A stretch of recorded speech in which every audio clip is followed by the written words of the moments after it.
A group of tattooed thugs arrived at the pool and tried to intimidate everyone into leaving, claiming that in Korea, more tattoos signify higher status.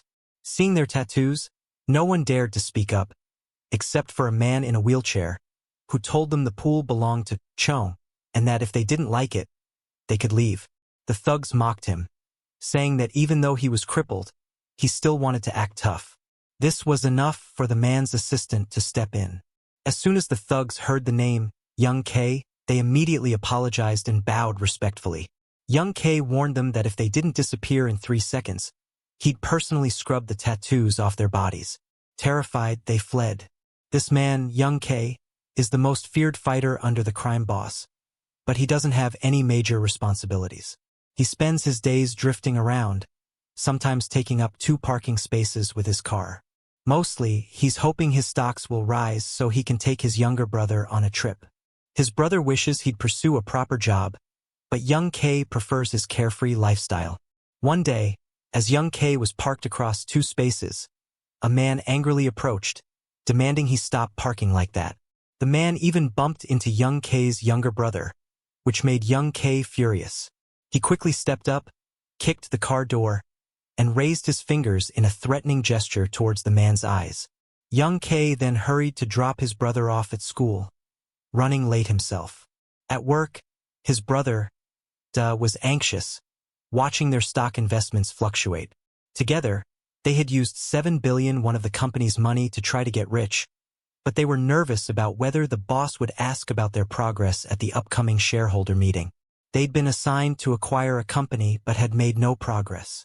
As the meeting started, the chairman, Mao Do, arrived in a Rolls-Royce, elegantly dressed, and even helped his subordinate adjust his tie, not wanting his team to appear like thugs. Young K and Dae arrived late, rushing into the hall to greet the director. Young K scolded his junior, Dari, for not showing respect, embarrassing him in front of everyone. During the meeting, Chairman Mao Do announced plans to expand the corporation, assigning Dari to lead a new subsidiary. Young K was shocked and hurt. For 20 years, he and Da had been loyal, and now, when a major opportunity came, someone else was chosen. Trying to hide his frustration, he stormed off to a nightclub to blow off steam, feeling like he and Da had been treated as errand boys and then tossed aside. The Pondo gang had recently been losing ground to the Chan gang, which sparked a rumor that Young K's influence was fading. When he heard about this, Young K demanded to know who was spreading it. The hostess told him it was coming from the Chan gang in the neighboring room. Furious, Young K stormed into the hallway, grabbed a guitar, and barged into their room.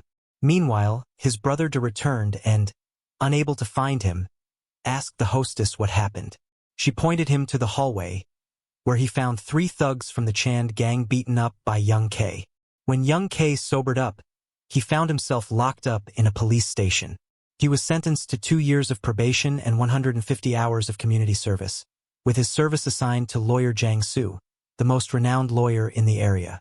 To picked him up afterward, and they went for some street food.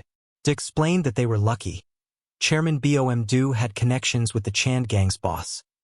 Otherwise, Young K could have ended up in prison for 2 years, but Young K seemed unconcerned, focusing instead on eating and asking Da about their stock investments. When he heard the stock was rising, he got excited, saying, "See, I told you I was right." Da, cautious, suggested they sell, but Young K insisted they wait until they hit 7 billion. "Once we reach that, we'll never have to worry again," he said confidently. Later, when Young K returned home, he realized his car was missing from the parking lot. Angry, he confronted his brother and found out that Da had sold it to cover debts from school fees, rent, and damages caused by Young K's fights. Frustrated, Da told him, "Wake up, brother. When are you planning to get it together?" Young K pulled off his belt, saying, "Looks like you need a proper upbringing," and playfully tried to discipline him. The next day, Young K took a cab to his community service assignment. Upon arrival, a housekeeper led him to Jang Soo's office. Despite several knocks, there was no response, so Young K pushed the door open and greeted Jang Soo, who looked confused as to why he was there.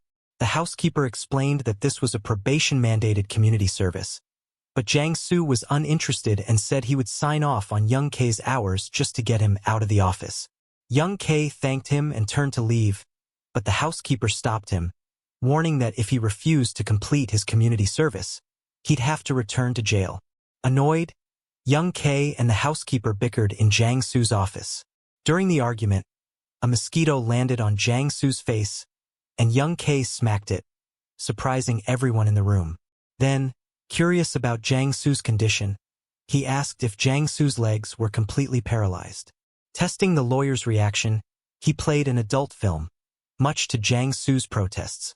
The lawyer's secretary told Young K to behave or she'd report him. As she turned, Young K casually mentioned, "I like soul girls the most," to lighten the mood.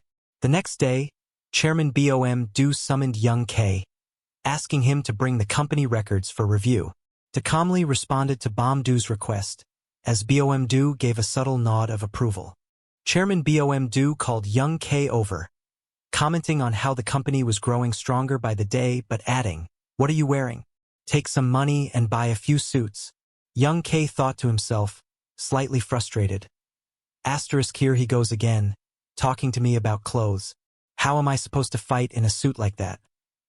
Asterisk, he quickly changed the topic, reminding the $7 billion we invested from the company is still out in the market. If things don't work out, we'll at least get the principal back. Confidently, he reassured him, "I've got it covered." The two drank late into the night. The next day, Young K picked up his phone for stock updates. Jiang Su overheard and remarked, "Even gangsters know how to trade stocks now?" Jiang Su used to be a lawyer for a stock firm, but he didn't offer Young K any advice. The day passed, and then the phone rang again. Bad news. Panicked, Young K rushed to the stock trading floor, where chaos reigned. De looked defeated and muttered, "This time we're done for." Chairman Bom Do called and asked for an explanation, suggesting they ask Danri, a subsidiary manager, to cover the loss. Desperate, Young K and De approached Danri for a loan to fill the gap. Danri, however, tossed them his car keys and told them to wash his car if they wanted his help. Furious, Young K knocked everything off the table, grabbed the keys, went to the car, unzipped his pants, and urinated on it. Sensing trouble, Danri sent his men to investigate their financial mess, while Young K and De kept their heads down, ignoring Bom Do's calls. Later, Jiang Su's secretary reminded Young K to not be late or leave early. Annoyed, he threw his phone away, frustrated with the mounting pressures. Just then, a man arrived, demanding that Jiang Su transfer his business rights to him, saying the law firm had to keep running despite Jiang Su's declining health. Young K sat down, casually sipping a soda, unbothered by the man's presence. When the man tried to intimidate him, Young K stood up, causing the man to back down. Before leaving, he warned Jiang Su to not look for a third-party company. Jiang Su then asked Young K to fetch some documents for him to sign. Taking charge, Young K threw the man out of the room and settled in to help. Meanwhile, Jiang Su's secretary brought in a stone statue meant to resemble him. Displeased, Jiang Su complained, "It doesn't look like me at all." The secretary promised to fix it. Young K, amused by the statue, couldn't help laughing, but he accidentally knocked it over, breaking it. He joked, "How much did you donate to get this statue?" Jiang Su ignored him, but Young K persisted, half-jokingly saying, "You're about to die with all that money. Why not lend me $7 billion? I'll make it big." Jiang Su, unimpressed, didn't respond. One day, Jiang Su spilled water and ordered Young K to wipe it up. While doing so, Jiang Su gave some serious advice: sell your stocks quickly. If you keep holding, they'll turn to worthless paper. Young K thought he was just talking nonsense. Then Jiang Su revealed his past experience with stocks and explained how the CEO he worked for was a hypocrite who ruined people's lives. Young K, shocked, asked, "Why are you telling me this now?" Jiang Su replied somberly, "From now on, don't let your actions hurt others. Remember that." Jiang Su, feeling unwell, confided in Young K, saying, "I won't make it past next month." Frustrated, Young K retorted, "So you want me to die with you?" They went for a walk, and Jiang Su revealed he'd leave young K some compensation money after his death. "Just do as I ask until then," he said. Young K, curious but primarily focused on the amount, asked how much the compensation would be. Jiang Su replied calmly, "At least 12 billion if I pass naturally, but 27 billion if something unexpected happens." Stunned, young K asked why the amount would be so high. To confirm Jiang Su's claims, they investigated and discovered that Jiang Su had once been a prosecutor at the prestigious Seoul prosecutor's office before returning to Busan to establish his own law firm. Known for winning even the most challenging cases, Jiang Su's firm made annual profits of 50 billion, making him a hidden tycoon. Hearing this, Da and young K marveled, realizing, he's a godsend. With his insurance payout, we'd never have to worry again. The next day, young K presented the inheritance paperwork to Jiang Su's secretary, who looked confused. She asked Jiang Su, "Why are you leaving him such a large inheritance? Did he threaten you?" Jiang Su responded, "I've made up my mind. Let me leave this world in peace." With the plan set, they made a list of Jiang Su's final wishes. Young K took him to a baseball game, but they accidentally sat in the opposing team's section, drawing annoyed looks every time Jiang Su cheered. Young K had to cover his mouth to avoid trouble. After the game, they headed to a pool. Since Jiang Su was paralyzed, he could only watch young K swim. Trying to lighten the mood, young K joked, "Isn't your secretary single? I'm available, you know." Before Jiang Su could respond, a group of thugs barged in, similar to an earlier encounter they'd faced. Noticing Jiang Su's interest in the tattoos, young K took him to a tattoo shop, indulging his curiosity. Later, when they returned to the treatment center, the doctor looked bewildered by Jiang Su's new tattoo, but Jiang Su laughed heartily, remarking, "This one's for the top position."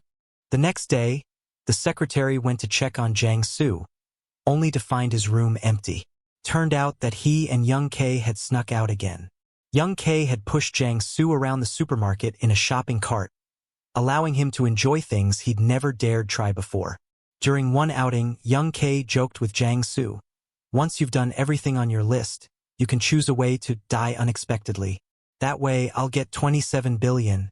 He added, "Dying naturally and only getting 12 billion isn't enough." Jiang Su chuckled and replied, "Unless you kill me yourself." The two laughed, and as they spent more time together, they developed a strong bond. Jiang Su began to enjoy life more, and young K started appreciating the simple joys of his company. Young K even took up quirky habits like peeling off car logos for fun, showing that their friendship was changing him, too. Young K plastered car logos he'd peeled off onto Jiang Su's wheelchair, adding a touch of humor to their outings. That evening, he took Jiang Su to a nightclub. Jiang Su reminded him to stay focused on their plan, but young K was too caught up in the fun. Meanwhile, Chairman Bom was inspecting his own nightclub. Disappointed with the low-quality service and the rowdy customers, he demanded to know where young K was, only to hear that he hadn't shown up lately. While Bom was checking in on business, young K and Jiang Su were relaxing by the Chong River, sharing drinks. Young K opened up about his difficult past, how his mother had died from a brain hemorrhage, leaving him without money for a proper funeral. He had no choice but to leave her body in a remote area.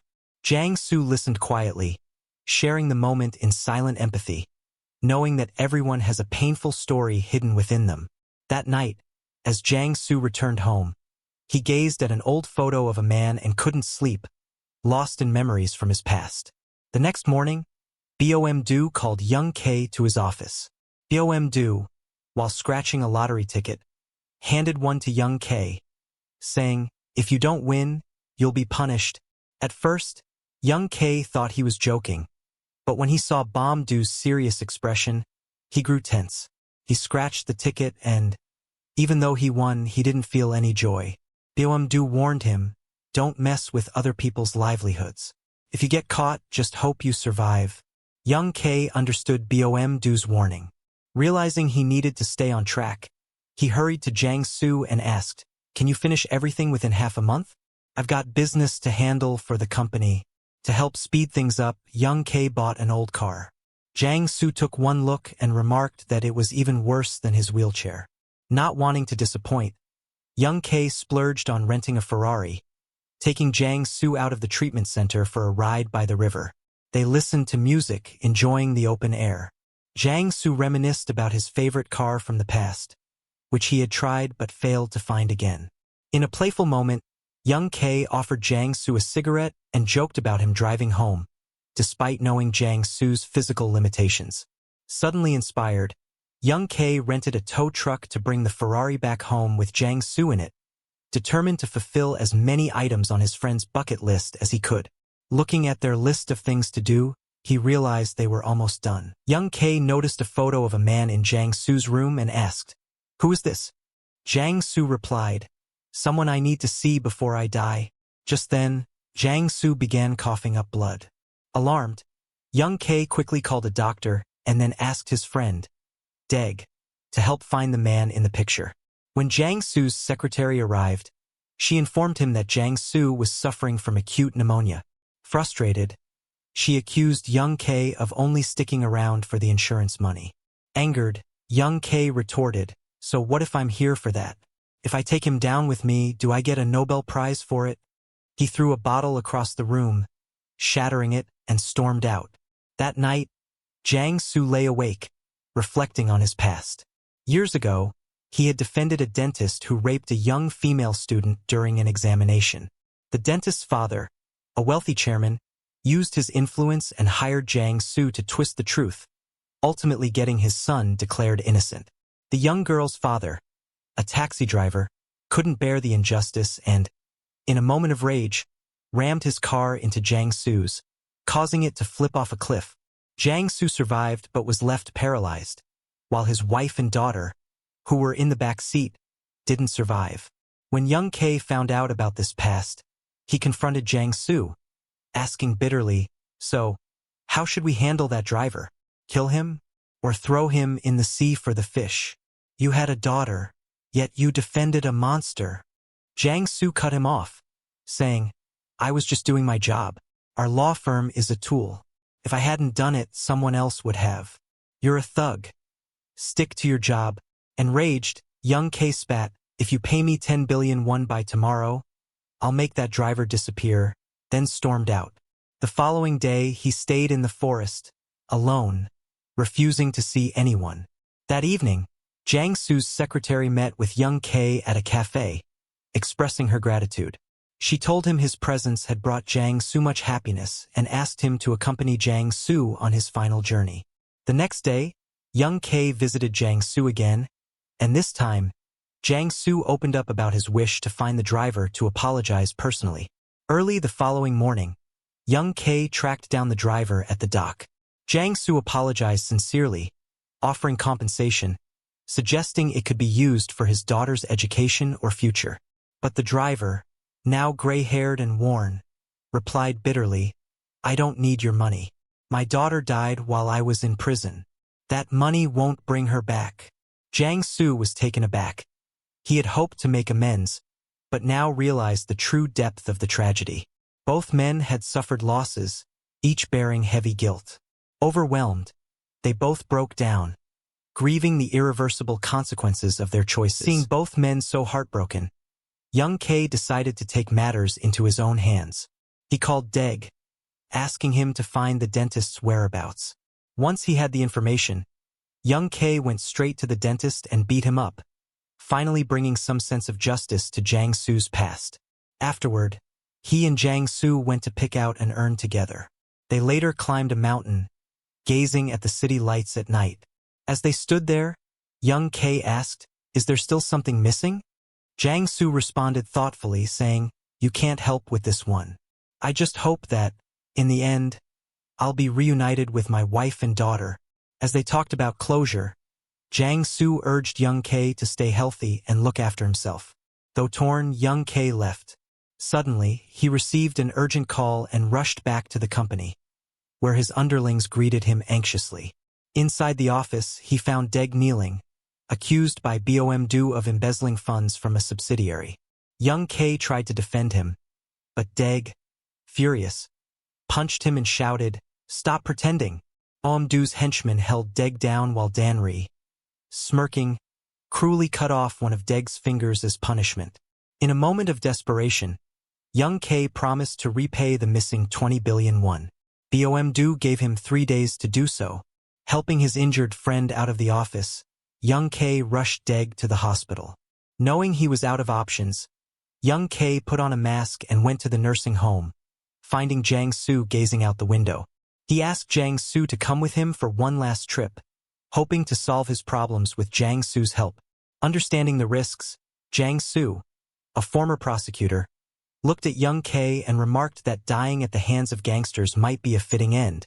Considering feeling humiliated, young K and Jiang Su went to the sea. Young K expressed, "I can't just watch my brother die. I'm the one who made this plan, and I can't let him face this alone." Jiang Su urged him to calm down, then asked to be pushed into the water. In a moment of frustration, young K shouted and pushed Jiang Su's wheelchair hard into the sea. Meanwhile, Danri was discussing plans with Mdu, insisting they had to act quickly, as young K couldn't possibly raise that much money.